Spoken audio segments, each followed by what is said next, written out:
오늘은 행복을 누린 사람 선지자 예레미야에 대해서 말씀 듣겠습니다.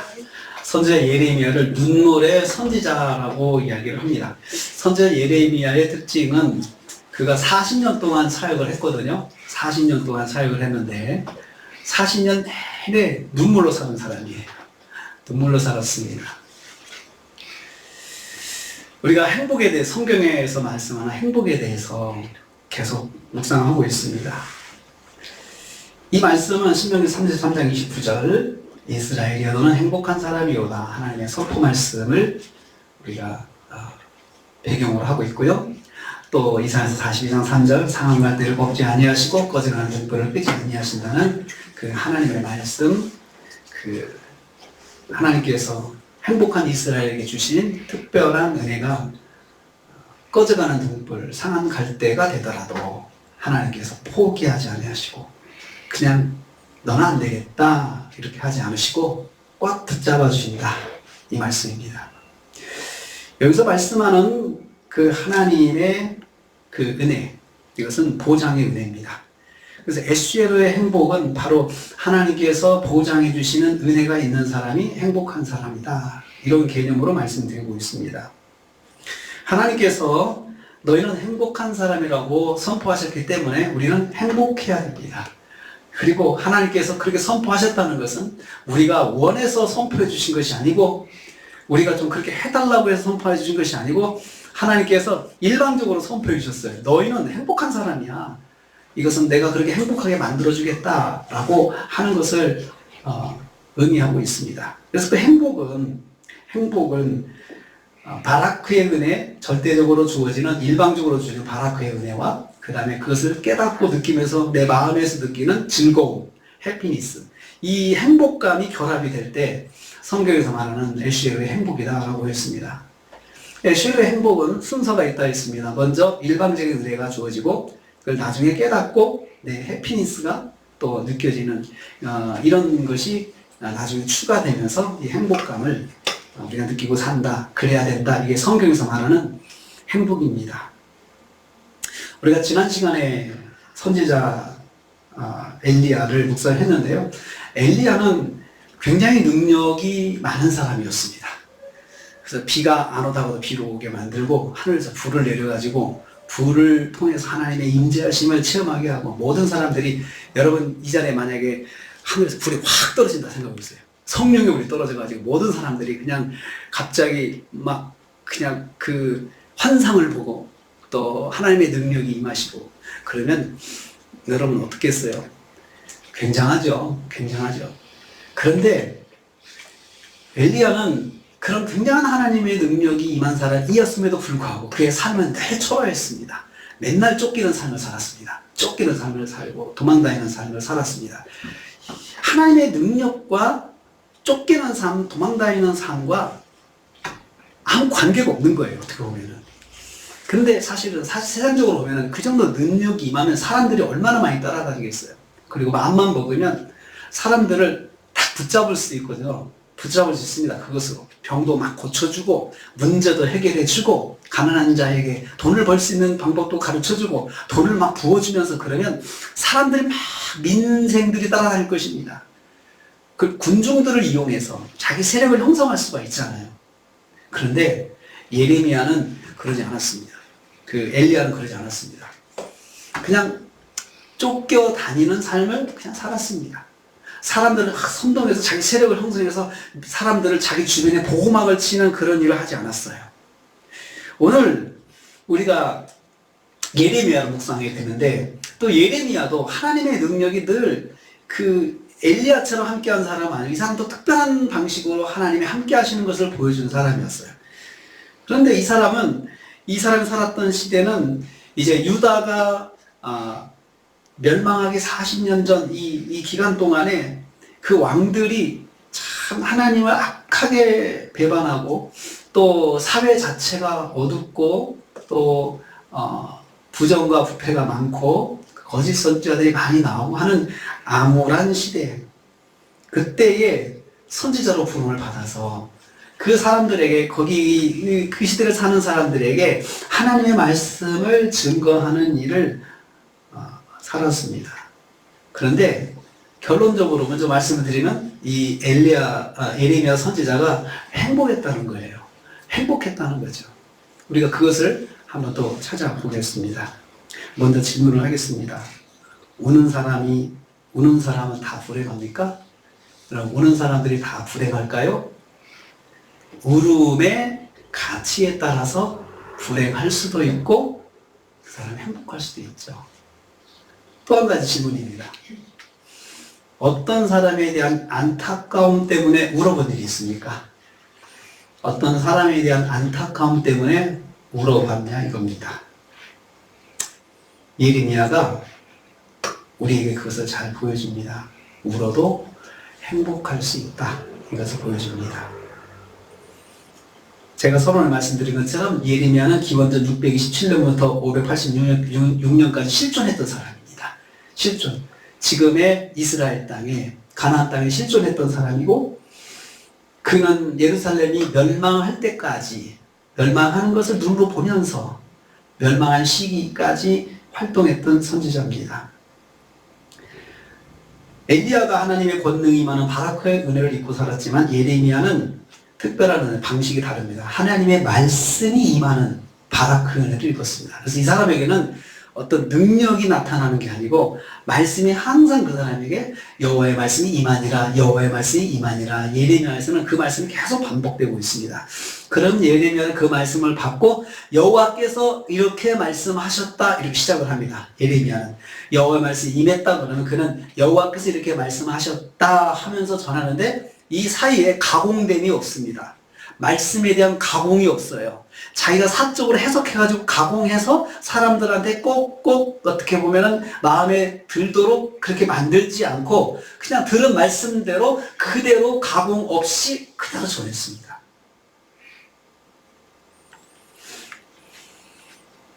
하나님께서는 말씀으로 예레미야에게 반복적으로 임하시는 특별한 은혜를 주셨습니다. 이게 그의 바라크 은혜입니다.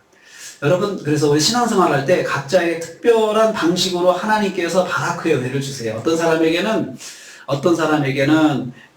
엘리야처럼 기도하면 문제를 해결을 하게 하시고, 기도하면 능력도 나타나서 병도 고치게 하시고, 또 어떤 사람에게는 어떤 예지의 은혜를 주셔서 어떤 것을 깨닫고 또 앞을 바라볼 수 있는 그런 눈이 열린 사람이 있어요. 그런 것이 있습니다.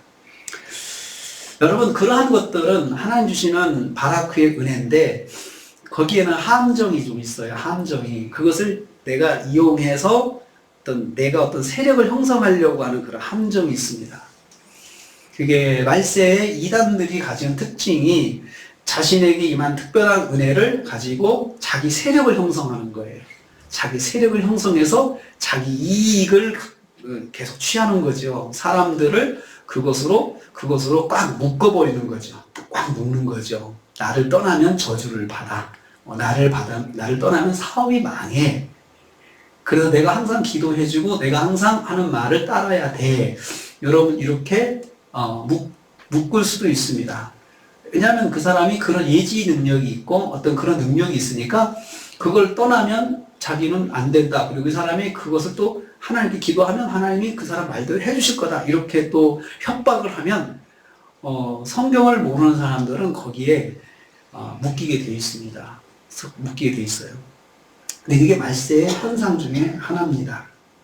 예레미야는 말씀으로 임하신 여호와의 말씀을 듣고 그대로 전하는 일을 감당했습니다. 처음에 말씀드린 좀 가공하지 않고.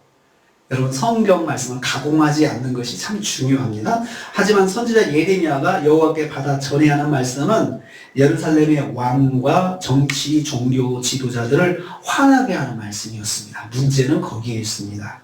세 가지가 그 사람들을 화나게 했어요. 첫째는 이런 말씀을 전했어요. 심판과 회개를 촉구하는 말씀입니다. 회개하지 않으면 바벨론을 통해서 심판받는다. 이 말씀을 전했어요. 이게 하나님께 주신 말씀이거든요. 유다가 멸망하기 40년 전이니까 얼마나 세상이 그 하나님 앞에 불순종하고 악해졌겠습니까? 근데 그 말씀을 그들에게 전했어요. 그래서 이 말씀을 들은 종교 지도자들, 정치 지도자들, 왕 말씀 듣고 화가 났습니다. 여러분, 그렇지 않겠습니까? 회개하라고 하니까 얼마나 화가 나겠어요. 마음이 완악한 사람들한테는 회개하는 메시지는 화가 나는 메시지가 됩니다. 둘째, 바벨론에게 항복할 것을 권하는 말씀을 전했어요. 하나님께서 너희는 바벨론에게 행복해라. 너희가 아무리 바벨론하고 싸워봤자 아무 소용이 없다. 바벨론은 여러분 지금의 이란입니다. 이란이죠. 그러니까 이란하고 싸우면 아무 소용이 없다. 그러니까 너희들 항복해라. 왜냐하면 하나님께서 이미 그 나라를 통해서 바벨론을 통해서 유다를 심판하려고 계획하셨기 때문에 하나님의 그 계획 때문에 안 되는 거야 라고 말씀하니까 여러분 이 말씀을 들은 유다 사람들이 어떻겠어요? 지도자들, 종교 지도자들 또 정치 지도자들 어떻겠어요? 듣자마자 화가 나는 거죠. 빈정상하는 거죠. 화가 나요. 그래서 화를 내요. 선지자, 이런 말씀을 전하는 선지자를 가만두지 않겠다. 내가 죽여버리겠다. 이렇게까지 이야기를 해요. 그런데 예레미야는 그 말씀을 하나님께 받아서 그대로 전하는 일만 하는 건데 얼마나 여러분 힘들겠습니까? 그 당시 거짓 선지자들은 나라의 그 영적인 상황을 보고도 하나님께서 우리나라를 평화를 주시기로 계획하셨다. 이런 설교를 했어요. 이런 설교를 계속 했어요.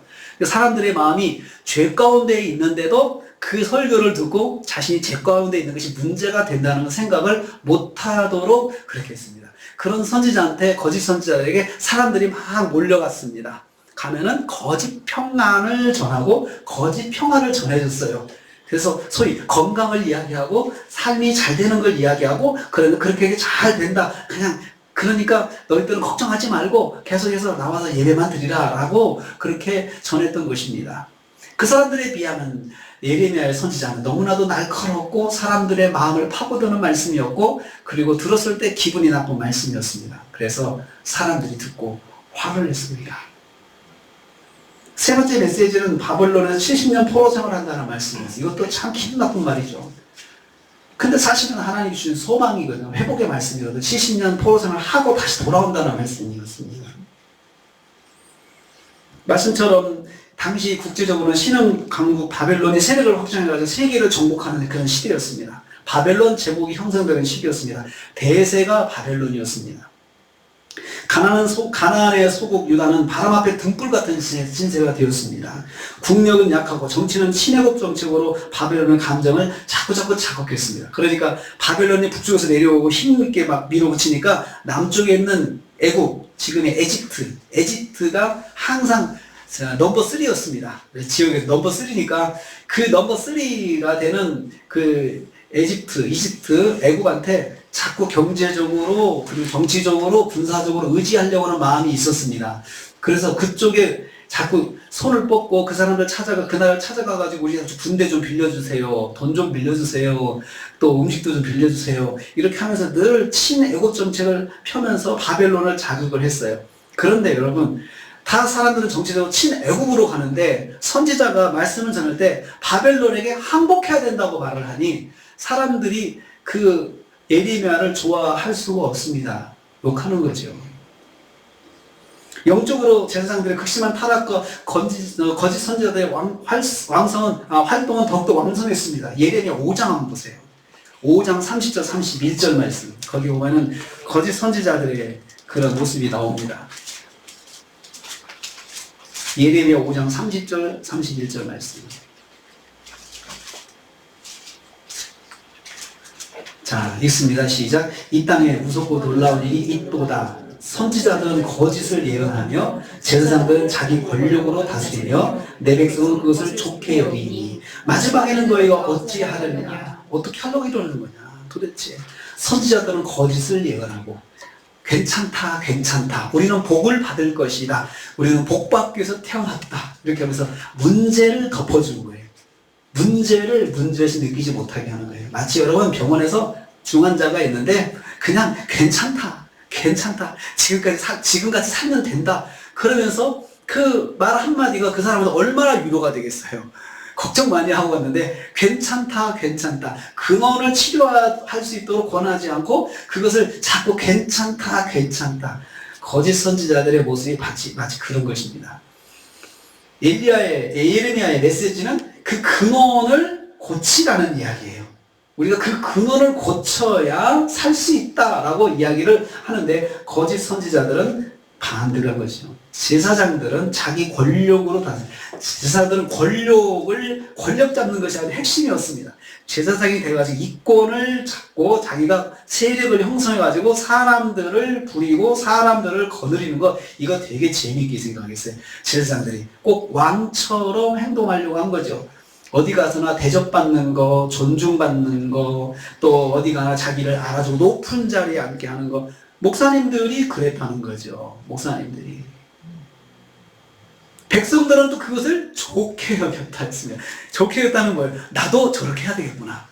나도 저런 걸 한번 하고 싶다라고 생각한 거죠. 그래서 당시 여러분 신학교에 선지자의 신학교가 많이 있었어요. 선지 신학교가 많이 있어요. 왜 그랬을까요? 제사장들이 자기 권력을 형성해서 누리는 걸 보고 사람들이 그걸 목표로 삼은 거예요. 종교적 지도자를 하나님의 일을 하는 사람이 아니고 그런 권력을 잡고 뭔가를 행사하는 그런 출세의 도구로 본 거죠. 그래서 신학교가 차고 넘쳤습니다. 세상의 말세의 현상 중에 그렇습니다. 신학교가 차고 넘치는데 사람들이 정상적인 일을 하려고 하지 아니하고 그렇게 어떤 세력의 형성해가지고 세력을 누리며 살려고 하는 그런 식으로 살려고 하는 거죠. 이런 상황 속에서 예레미야 선지자는 하나님의 말씀이니라 라는 문장으로 받은 말씀을 가감하지 않고 전했습니다. 그 결과는 맨날 고난입니다. 여러분, 사람들이 듣지 않고 얼마나 욕하겠어요. 맨날 고난입니다. 요즘으로 말하면 맨날 사람들 SNS로 그냥 난리를 치는 거예요. 선지자 죽이라. 선지자 그 사람 왜 그러냐. 그러면서 계속해서 댓글을 달아가지고 선지자를 고통스럽게 하는 거죠.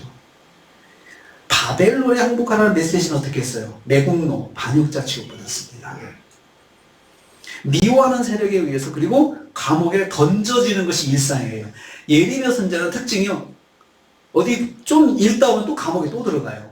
읽다 보면 감옥에 또 들어가요. 예레미야 선지자는 감옥에 들어가요. 근데 감옥도 특별 감옥이에요. 그냥 우리 요즘처럼 잘 건물 지어진 게 아니고 웅덩이를 파서 거기다 집어넣어 버려요. 사람을. 땅을 파서. 그러면 거기가 감옥이 아니고 그냥 함정에 들어가는 거죠. 죽으라는 거잖아요. 죽으라는 거죠. 그래서 예레미야 선지자를 읽다 보면 자주 감옥에 들어가서 맨날 감옥입니다. 맨날 감옥이고 감옥에 나와서는 맨날 사람들한테 욕먹고.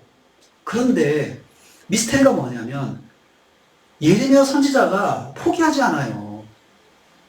그에게 항상 하나님의 말씀이 임하고 예레미야는 그 말씀을 이것은 하나님의 말씀이라고 전하고 이 구조가 계속 반복이 돼요. 예레미야서에서는.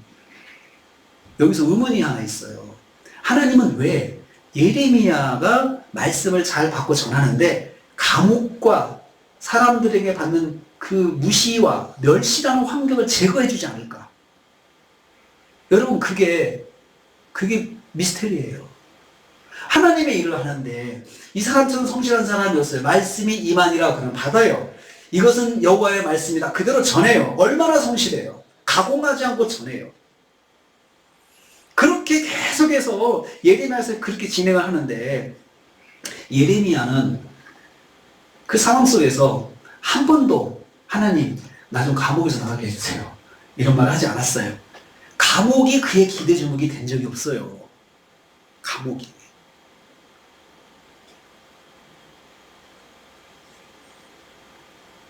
예레미야 33장 1절부터 다시 보겠습니다. 넘어가면 오늘 본 말씀으로 거기 보면 감옥에 있었다는 말이 나옵니다. 감옥에 있었다. 자, 2절 말씀, 1절 말씀 읽습니다. 시작. 유다의 시드기야 왕 33장 1절 시작. 유다의 시드기야 왕 열째해 곧 예레미야 33장 맞죠? 32장. 네? 32장. 32장은? 시위대들이 갇혀 있어요. 시위대들이 갇혀 있는 거예요. 32장 1절 5절 32장 말을 잘못해요. 자, 32장 1절 5절 시작. 유다의 시드기야와 열째 곧 느부갓네살을 열째 여호와의 말씀이 예레미야에게 자, 말씀이 임했다고 그러죠. 말씀이 임했다. 2절 시작. 그때 바벨론 군대는 예루살렘을 에워싸고 선지자 예레미야는 유다의 왕이 준 시리들에 갇혔으니 이는 그가 예언하기를. 3절까지 거기까지 읽겠습니다.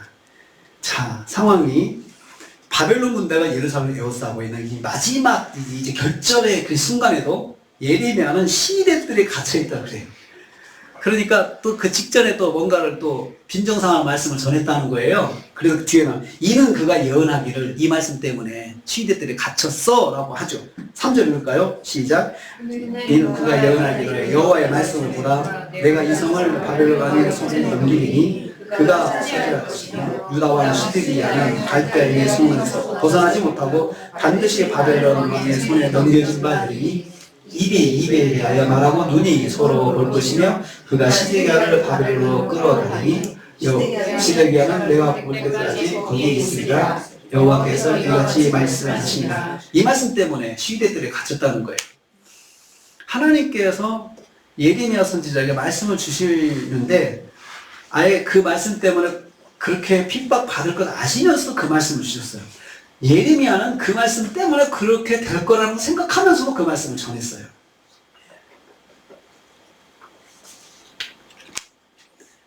그래서 그 하나님께 받은 말씀의 내용은 이렇잖아요. 첫째, 예루살렘 성은 망한다. 여러분 기분 나쁘죠? 망한다? 기분 나쁜 이야기입니다. 지금 포위되고 있으면 무슨 말을 해야 돼요? 우리가 이길 수 있다. 거짓 선지자들은 그런 거예요. 거짓 선지자들은 우리 이길 수 있다. 우리는 곧 평화를 만들 수 있다. 이렇게 이야기하죠. 어떻게 보면 여러분, 거짓 선지자들의 메시지가 어떻게 보면 더 좋은 메시지 아니에요? 그 상황에서는? 그래야 되잖아요. 아니, 전쟁이 나고 어려우면 국민들한테 용기를 줘가지고 이기게끔 해줘야지 우리 망한다 이야기를 하니 사람들이 좋아하지 않죠. 둘째는 시드기야 왕은 바벨론에게 포로가 돼서 바벨론에 넘겨져가지고 바벨론에 끌려간다. 왕에 대한 운명을 말하잖아요. 그 왕이 듣고 얼마나 기분이 나빴을까요? 그래서 화가 나가지고 쳐넣어버렸어요. 감옥에다가. 왕이. 그겁니다. 셋째는 하나님께서 시드기야에게 은총을 베푸실 것이다. 마지막, 그래도 시드기야의 운명에 대해서 하나님께서 그래도 은혜를 베푸실 것이다 라고 그렇게 말씀을 전했습니다. 여호와께서 이같이 말씀하셨다 이렇게 전했어요. 그대로 전했어요. 정말 그 말 전하려면 예레미야도 마음이 얼마나 떨릴까요? 한두 번도 아니고 계속 당하니까요. 말씀만 전하기만 하면은 계속 당하니 말씀 전할 때 얼마나 떨릴까요? 이번에도 또 감옥 가겠구나. 그렇지, 말씀의 내용을 보면 알잖아요. 우리도 야, 이 내용이면은 이거 나는 완전 목숨 걸어야겠는데. 그러면 어떻게 해야 돼요? 가공을 하면 돼요. 가공하면 돼요. 그런 유혹이 있어요. 근데 예레미야는 가공하지 않습니다. 그대로 전했더니 1절과 2절 말씀처럼 그래서 시대들에 들어갔다. 근데 시드기야도 얼마나 화가 났으면 지금 예루살렘이 바벨론에 포로되어가지고 함락 직전인데도 감옥에 집어넣을 생각을 하겠습니까? 얼마나 화가 나면. 지금 그게 중요한 게 아니고 우선 밖에 있는 외함부터 해결을 해야 되는데 이 사람이 얼마나 감정이 화가 났으면 예레미야를 감옥에 쳐넣는 결정부터 하고 마냐 이거죠. 그만큼 예레미야가 말씀을 전할 때 그 말씀이 가지는 사람들에게 가지는 감정의 그런 상함은 항상 상존해 있었어요. 항상 있었어요. 듣고 기분 나쁜 말씀을 계속 전할 수밖에 없는 예레미야는 오죽했겠어요, 여러분? 사람이 판단을 할 수 있으면 이걸 들으면 상대가 어떻게 했다 다 알 수 있잖아요. 웬만하면 알 수 있잖아요. 그런데도 가공하지 않고 전했습니다. 예상대로 예레미야를 왕실 근위대 마당에 구더기를 파서 던졌습니다. 그러니까 정식 감옥이 있어요. 그러니까 고급 정치인들이 들어가는 감옥이 애굽에도 있었고 각각 있습니다. 그런데 그 마당을 파가지고 땅 파가지고 거기다 던져버렸다. 자격도 없지만 아주 그냥 거기 들어가서 고생을 하라. 죽든지 말든지 아주 미움을 받았던 것입니다. 하나님의 말씀을 받아서 전하였더니 돌아온 것은 국가 권력에 의한 폭력이었습니다. 폭력. 여러분 그 33장 또 볼까요? 또 앞에 1절 2절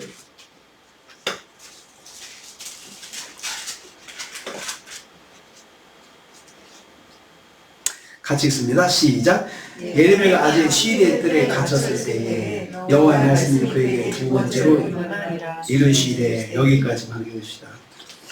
시대 뜰에 또 계속 갇혀 있잖아요. 그런데 여호와의 말씀이 이런 상황에서 임했다라고 했어요. 참 하나님께서 굉장히 잔인하세요. 네? 감옥에 갇혀 있는 사람한테 일을 시키시는 거예요. 또 일을 시키시는 거예요. 이해가 되지 않습니다. 정말 이해가 안 돼요. 아니 감옥의 문제부터 해결해 주셔야 되는데 그 문제는 해결해 주지 않고 거기서 또 일을 시키십니다. 말씀이 임하니라 라고 했어요. 예레미야를 감옥에서 석방받게 하지 않으시고 그대로 두시면서 말씀을 주시는 장면입니다. 예레미야는 말씀으로 임하신 하나님을 맞이해서 말씀을 또 듣습니다. 예레미야도 이상합니다. 그냥 거기에 대해서 말씀이 주시면 말씀을 또 들어요. 자신의 상황을 하나님께 하소연하지도 않고 그대로 받아서 전합니다. 하나님 나 이것 좀 어떻게 해결해 주시고 하면 안 되겠어요? 이렇게도 할 수 있잖아요. 자격도 있잖아요. 지금까지 그렇게 해왔으니까 그 문제 이야기할 수 있지 않겠어요? 근데 예레미야는 그 문제 이야기를 하잖아요. 무엇이 중요한가? 예레미야에게 이걸 한번 상상해 볼 수 있어요. 여러분, 우리는 여기서 예레미야가 무엇을 중요하게 생각하고 있는지 알 수 있습니다. 예레미야에게 지금 감옥 문제보다 중요한 것은 하나님의 말씀을 받는 거예요. 하나님께서 말씀하시면 그대로 받아서 하나님 말씀이라고 전했습니다. 그러면 다시 핍박을 받고 감옥에 또 던져집니다. 여러분 38장 3절 6절 보세요. 이제 더 감옥에 비참한 상황이 나옵니다. 38장 3절부터 있습니다. 3절 6절 3절 있습니다. 시작. 여호와께서 이같이 말씀하시니라 이 성을 반드시 바벨론의 군대의 손에 넘어가리니 그가 차지하리라 하셨다 하는지라. 말씀이죠. 하나님께서 이것을 말씀해서 망한다 그 말이죠. 자 4절요. 시작. 이에 그 고관들이 왕께 아뢰되 이 사람이 백성의 평안을 구하지 않느냐고 제자는 구하니 청하건대 이 사람을 죽이소서. 그가 이같이 말하여 이 성에 남은 군사의 손과 모든 백성의 손을 약하게 하는. 여러분 무슨 말씀 이해하시죠? 그 말씀을 듣고 고관들이 화가 났어요. 아니 백성의 평안을 구하지 않고 아니 재난을 구하니 이 사람 죽여야 됩니다. 도움이 안 됩니다. 군사들과 백성들이 용기가 없어지고 사람들이 그런 마음이 약해지게 자꾸 설교를 그렇게 하니까 이 사람은 절대로 있으면 안 됩니다. 죽여달라고 요청을 했어요. 그러니까 5절 보십시오. 이 시작. 시드기야 왕이 이르되 보라 그가 너희 손을 내리라 왕은 조금도 너희를 거스를 수 없느니라. 그 말을 넘겨주는 거예요. 니네가 마음대로 해라.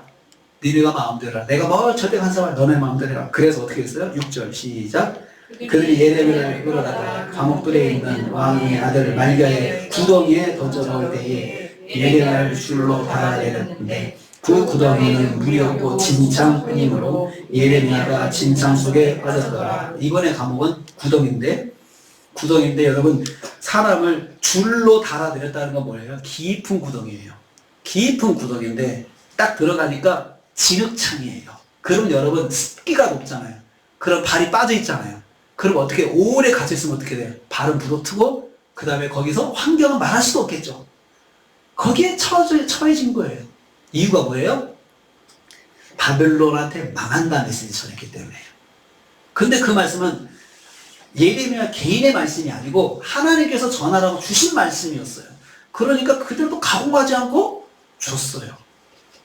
그들을 전했어요. 그래 그 말씀을 들은 그 이 고관들이 그 말을 듣고 화가 나가지고 지금 우리한테 용기가 필요해. 용기를 주는 말씀이 필요해. 근데 왜 너는 꼭 왜 망한다고 이야기를 해? 너는 죽어야 되겠다.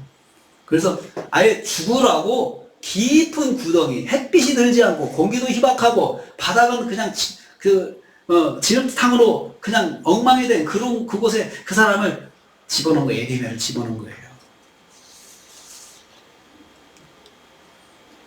여러분, 예레미야가 행복할까요? 어떻게 생각하세요? 행복할까요? 저는 행복할 사람이라고 지금 말씀을 가지고 있는데 이러한 예레미야는 행복할까요? 행복하지 않아요. 저는 행복하지 않다. 감정을 이야기하는 거죠. 예레미야 감정. 그 감정은 결코 행복할 수 없습니다. 여기서 여러분 웃고 기쁘다 그러면 미친 사람이죠. 구성에서 웃고 기쁘다 나는 기뻐요 그러면 이 미친 사람이에요. 아픔을 느끼는 것이 정상이에요. 때리면 아프다. 환경이 안 좋아요. 힘들다, 어렵다. 그게 정상이에요. 저는 어렵다 그랬을 거예요. 그렇지만 여러분, 그 어렵다고 말하는 것과 마음의 행복은 같이 갈 수 없어요. 어떤 경우에는. 그의 감정이 거기 나타납니다. 예레미야 4장 19절 보세요. 예레미야가 항상 가졌던 감정, 그거 있습니다. 거기 나타납니다. 예레미야 4장 19절.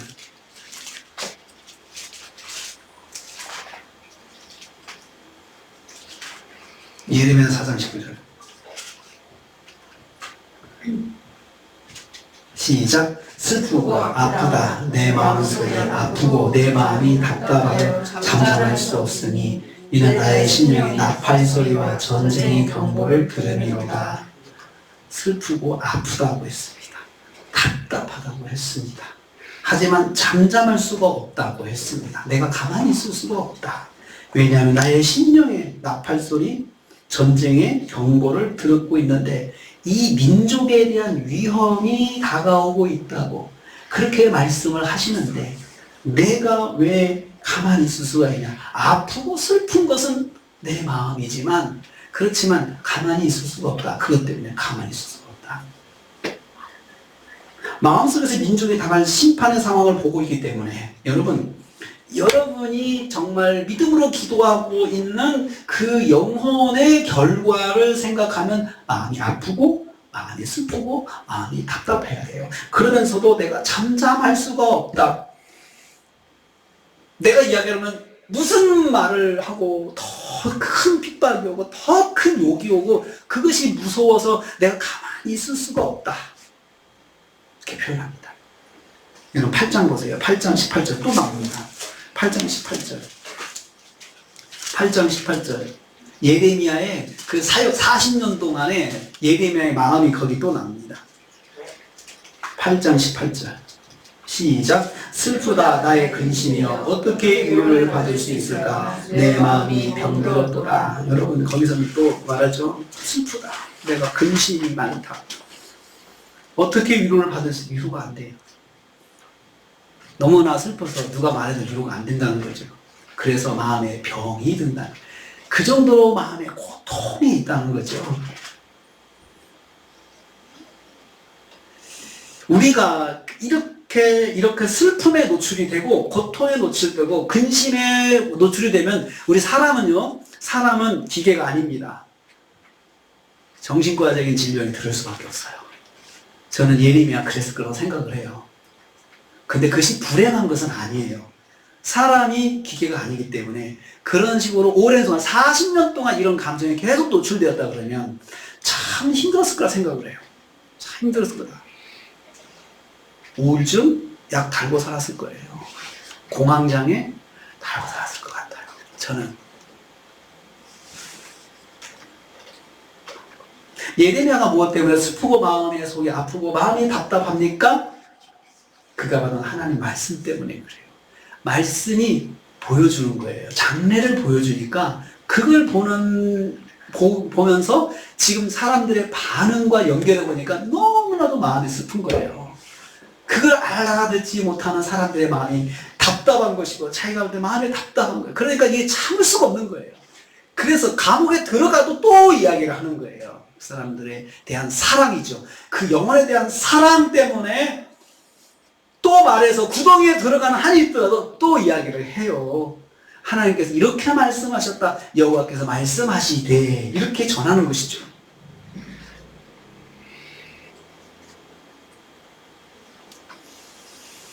아무리 경고하고 말씀을 전해도 받아들이지 않고 오히려 말씀 전하는 자신을 공격하는 사람들 때문에 마음이 아프다는 거예요. 그 사람들이 미워서 아픈 것이 아니고 그러한 상황이 너무나도 안타까워서 마음이 아프다는 거예요. 그는 자신의 현실 때문에 울지 않았습니다. 내가 이렇게 사역을 해도 이렇게 사니 너무 비참해서 그것 때문에 울지 않았어요. 그건 중요한 게 아니었어요. 민족과 사랑하는 사람들의 영적인 현실을 두고 울었습니다. 하나님께 민족에 대한 말씀을 일상처럼 듣고 전하는 사람이 그를 눈물로 하나님 말씀을 전하는 사람으로 세우게 하신 거예요.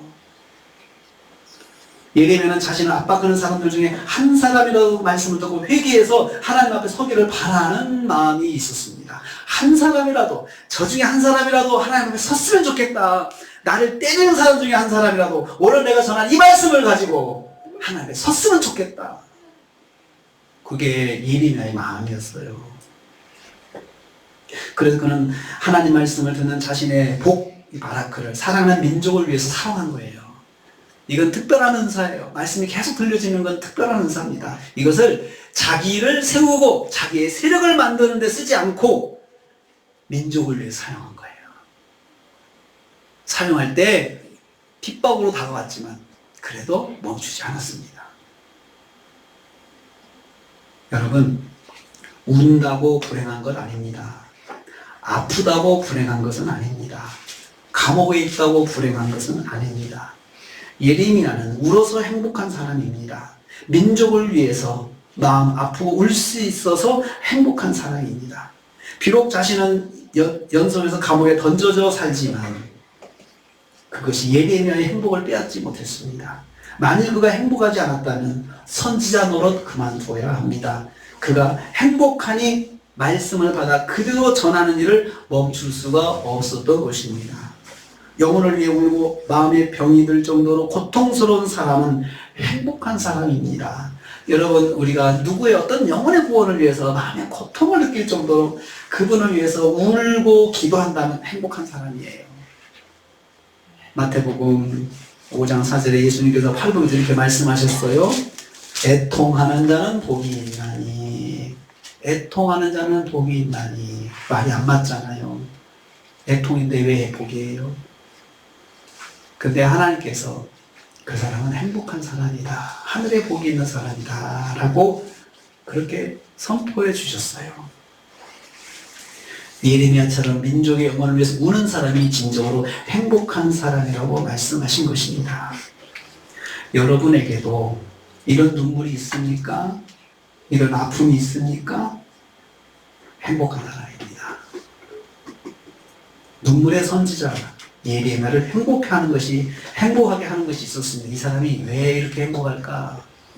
저는 이 말씀에서 그 답을 찾았습니다. 31장이요. 예레미야 31장 31절 33절 말씀. 예레미야 31장 31절 33절. 여기에 예레미야의 행복의 근원이 있습니다. 같이 있습니다.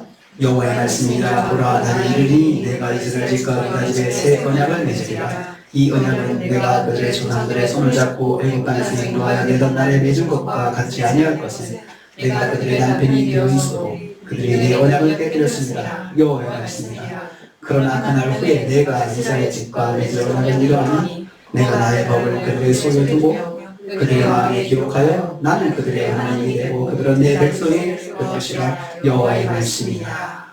예레미야를 행복하는 것은 이스라엘 집과 맺은 새 언약의 말씀입니다. 언약을 깨뜨린 이스라엘과 새 언약으로 장래에 대한 보장을 바라본 말씀이죠. 하나님께서 이 민족에게 새 언약을 세워서 하나님께서 내 백성 삼으시겠다는 거구나. 그러니까 여기서 한 심령이라도 내가 붙잡아 세워야 되겠구나. 거기 이상은 행복의 출발점이 거기에 있었어요. 하나님의 말씀에 소망을 걸고 내가 지금 내 육신은 이래도 이 속에 한 사람이라도 하나님의 말씀을 듣고 세워진다면 이 새 언약의 말씀이 이 사람을 통해서 이루어지겠구나 라고 하는 소망을 가진 것입니다. 이제는 말씀을 마음에 주시고 마음에 기록하여 주셔서 그대 하나님의 백성으로 성공할 수 있게 하나님께서 만드시겠다는 이 말씀에서 소망을 가진 거예요. 이제는 내가 말씀을 그들의 마음에 줄 것이다. 그래서 그들의 마음의 법을 기억해서 이제 떠날 수가 없는 거죠. 하나님의 백성으로 만들어 주시겠다는 것입니다. 예루살렘과 유다가 말씀대로 멸망하지만 다시 하나님 백성으로 돌아오게 될 것을 말씀하신 것입니다. 이 말씀을 들은 예레미야는 더욱 힘을 얻어서 하나님 말씀을 듣고 전하는 사람이 될 수 있었습니다. 그래도 여전히 감옥에 또 들어갑니다.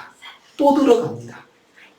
이스라엘을 향한 새 언약의 소망의 말씀이 예레미야 행복의 비결입니다. 소망의 말씀이요. 신실하신 하나님께서 구원을 이루실 것이다. 그래서 하나님의 백성 삼으실 것이라고 하는 이 말씀을 소망을 가지고 그는 행복한 삶을 살 수 있었습니다. 말씀대로 유다와 예루살렘은 바벨론에게 정복당하고 감옥에 있던 예레미야는 정복군에 의해서 석방됩니다. 38장 보면 나옵니다. 한번 보겠습니다. 38장 28절.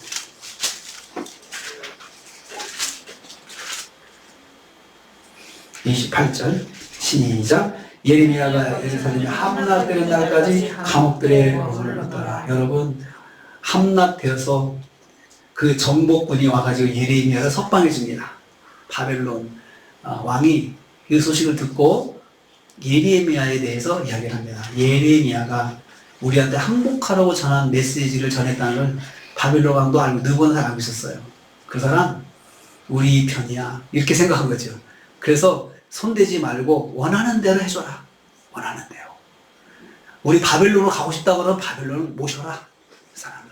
그렇게 대접을 하려고 했어요. 바벨론으로 모셔가서 대접받는 삶을 살 수 있지만 그것이 목적이 아니기 때문에 예레미야는 거절합니다. 난 여기 살겠습니다.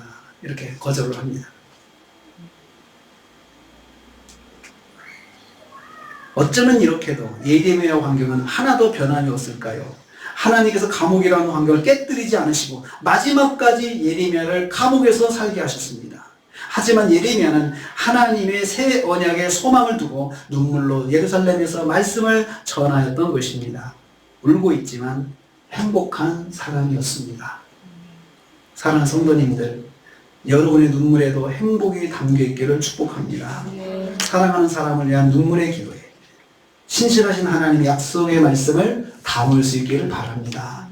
신실하신 하나님 말씀에 소망을 두고 눈물로 기도하시는 행복자가 되기를 주님의 이름으로 축복합니다. 우리 말씀 통해서 두 가지를 기도하려고 합니다. 두 가지 놓고 한번 기도하고 제가 기도를 마치겠습니다. 첫째 기도 제목입니다. 사랑하는 사람의 생명을 위해 우는 행복한 그리스도인이 되게 해달라고 기도하십시오. 하나님, 제가 사랑하는 누구를 위해서 눈물로 기도하는 그 기도, 그것이 나의 슬픔이 아니고 행복이라는 것을 깨달았습니다. 사랑하는 사람을 위해서 눈물로 기도할 수 있는 사람은 행복한 사람입니다. 영혼을 위해서 눈물로 기도할 수 있는 사람은 행복한 사람입니다. 하나님, 제가 사랑하는 누구를 위해서 기도를 놓지 않게 하시옵소서. 그래서 그분을 하나님의 사람으로, 하나님의 복을 입은 사람으로 이끌어주는 행복자가 되게 해주십시오. 그분이 나한테 섭섭한 말을 하는 거, 그것 때문에 내가 불행하지 않게 해주십시오. 그래도 나는 하나님께, 신실한 하나님께 소망을 두고 그분을 위해서 기도해서 제가 행복한 자가 되게 해주시옵소서. 같이 기도하겠습니다. 하나님, 사랑하는 아버지를 위해서,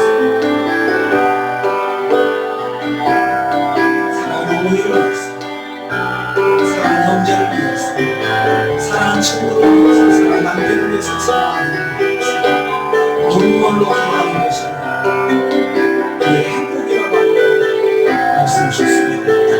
그 눈물의 기도를 피곤하게 보지 않게 해주시옵소서. 고통스럽게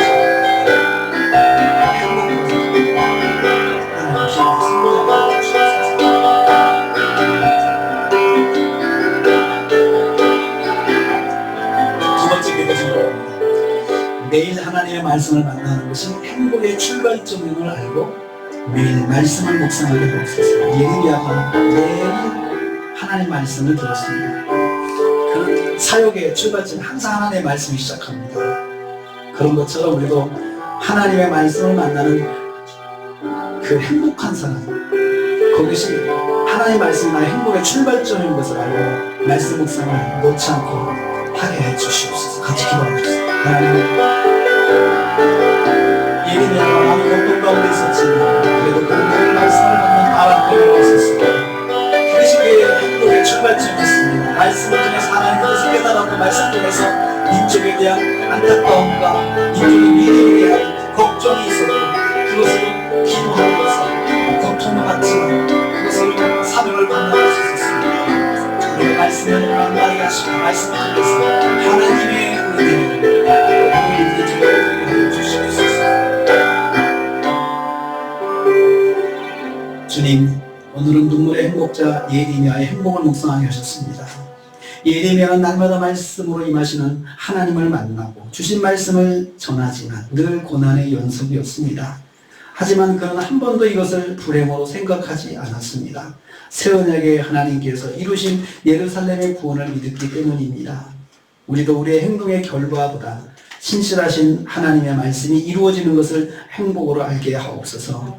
우리도 신실하신 하나님을 바라보며 행복의 길을 간 행복자가 되게 하여 주옵소서. 예수님의 이름으로 기도하옵나이다. 아멘.